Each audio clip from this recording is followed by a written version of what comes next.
I think I said the story before, but this is something that still in my mind though.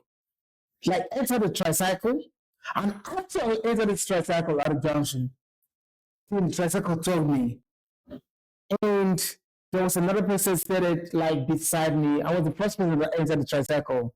Just imagine you enter the tricycle with all your tools and equipment that came back from the video work, and then I shifted inside to the other edge of the tricycle.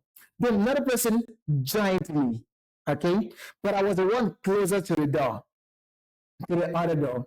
Then to the door on the left side, yeah. Then when I sat down, I was just thinking, how am I gonna clip? How am I gonna edit what I actually get, bro? That is, bro. I was there thinking like kind of like lost in the midst of it. I was not thinking of what is happening along the road, bro. I was there deep into this. The tricycle went, then they dropped the person that was sitting there with me. I want to drop the person that was sitting, that the second person that entered the tricycle. I don't know where another person, the tricycle man, actually, the driver actually took another guy.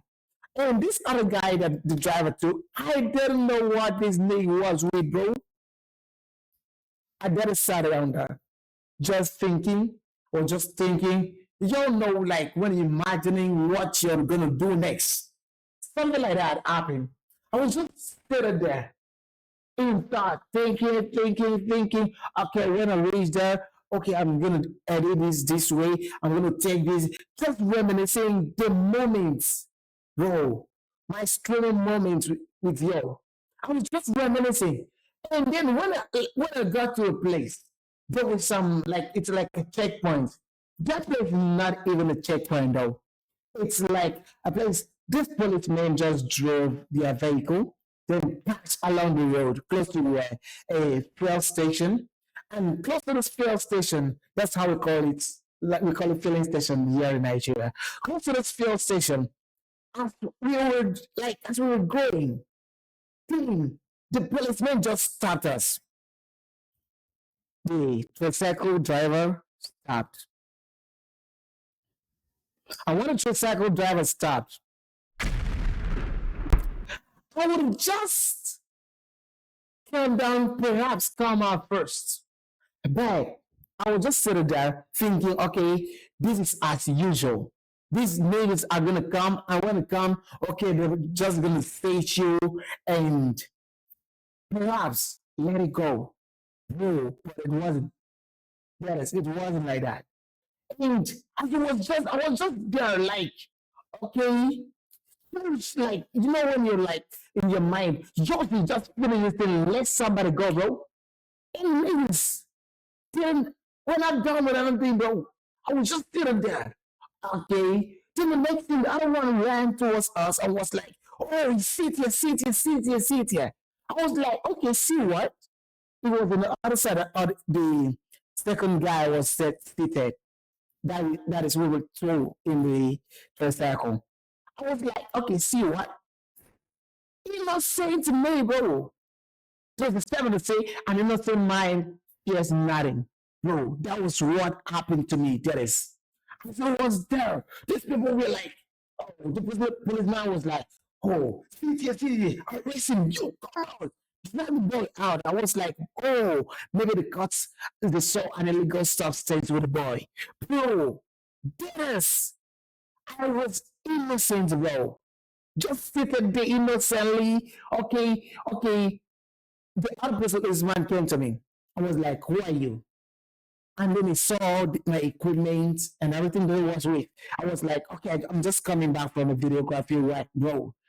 And this is me, bro, this is me. There is left. Then the other guy, man, that was like, arrest him. Then arrested the other boy. Was like, arrest the other boy. Arrest the other boy in the tricycle. Then they told me, come out. I went down. I was like, okay. They were like, who are you? Arrest him. Handcuff them. I was like, handcuff me for what? Is that how you arrest people? Yeah. Bro, these niggas didn't waste time. Every word that I said, I collected, like every word that I said come with a slap. That is, bro. Every word that I said come with a slap.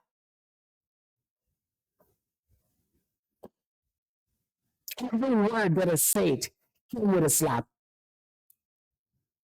As I want to say another thing, trying to defend myself, why are you slapping the next thing? I will say, oh, boom. People try to handcuff me. I was like, nah. Why do you want to handcuff me? Why would you want to put the cuffs in my hand to do? To make some the other policeman. I know them. I know their names, bro. The other policeman was like, use the teeth, the mouth of the gun, and hit my stomach. Boom. I was like, why are you doing this to me, bro? Why are you harassing me? But everything that I said, bro, I just collected feelings, bro. And I was like, oh, is this what it means to be a Nigerian? Bro, is this what it means to be a Nigerian? The police will just stop you along the road and claim that you did something wrong, bro.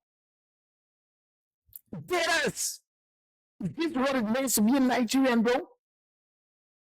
And after that, the other guy was like, okay, you just enter, get inside, just get inside. I was like, get inside for what? Get inside for what? What did I do? But the more I talked, the more I collected biddings upon biddings, bro. That is, like Chelsea, this was so crazy. This was so crazy that I couldn't even know what to do. They seized my phones. They seized my phone. And, bro, I couldn't make any call that night. It was on a Sunday. Sunday after church service, bro. I was like, God, what is this? And this means there's put me into the vehicle, drove us to the police station. And when they took us to the police station, okay, now they took the tricycle man also to the police station. And I was like, what? What did, like, I was still asking them, why are you guys, why did you guys arrest us? What did I do wrong? They sent the other guy and then they saw a lighter that is a spark. Okay? In the other guy's pocket. Yeah, it's like, if you found something in the other guy's pocket, then why are you taking me along? If you know the person that did it, why are you taking me along? Because they showed me something, one, like, I don't even know what was that, something in one small container that I didn't even know I don't even know what it is, bro. And when I was there, these niggas,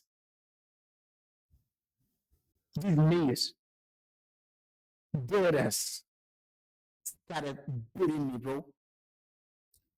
But I had to, like, they forced me to pull off my cliff, almost being naked there. Bro, all that I was wearing was like a play pants. I was like, bro, what did I do? The next thing, not even the counter. They put me into the cell. And when I got into the cell, bro, 2 minutes there is beat me also. Like that. I was like asking myself, I was like, wow. So there are people that go to jail. So there are people that go there in cell that didn't commit any offense. That was when I understood what country we are in. What country I am in. Because of that, bro. And then the next day, I slept. I stayed in the cell. I couldn't sleep. Everywhere was very cold. And in there's no bed. It's just a floor. It's just the floor that you can lie down on, and everywhere was smelling like a urinary that has not been washed for weeks. And I was there, everywhere smelling, stinking, and cold. I couldn't sleep. But as I entered, there was one guy that said, "Oh, I'm the president of this place." Bro, the guy collected money from us, beat us, beat me and the other guy, and I couldn't sleep. I was just praying that night. I was just praying that night. Then the next in the morning, after everything that I couldn't sleep, mosquito biting, everything like, bro, it was a disaster. Yes, it was a disaster though. It was a disaster. But I don't like chat. I don't even know why. These niggas get us punished us. And later in chat, do you know what? As we went, like in the morning, they came to the guy, we went out, and I stayed there for long. I didn't see the guy coming back. I was like, whoa, what's this guy? They bailed this guy off. But I told myself, bro, I don't have money for this. I don't have money to bail myself, bro. I've not even finished paying some things for my school, in my school. Not to talk about this for what I didn't, a crime I didn't commit. Then the next thing, after some time, they called me out. They said to me there, then the boy knelt down, apologized. Oh, I was the one that he was the one that carried it. I was like, bro, you would have told them ever since.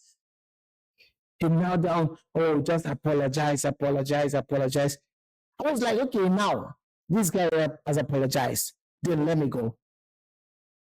This nigga said I must pay money. They told me, I think that was their DPO though. They told me to the guy. The guy was like, okay, what do you want to do? Pay money. Otherwise, if you don't pay money, that means you want to go get roasted here. Bro, I was like, please, don't you guys like have mercy on somebody? Don't know. I'm not like, this is not my fault. You don't even have any right to arrest me or to keep me or to detain me there. You force me to stay. But these niggas were like, they didn't even listen, bro. But later on, they pulled me back to the cell. I was like, what?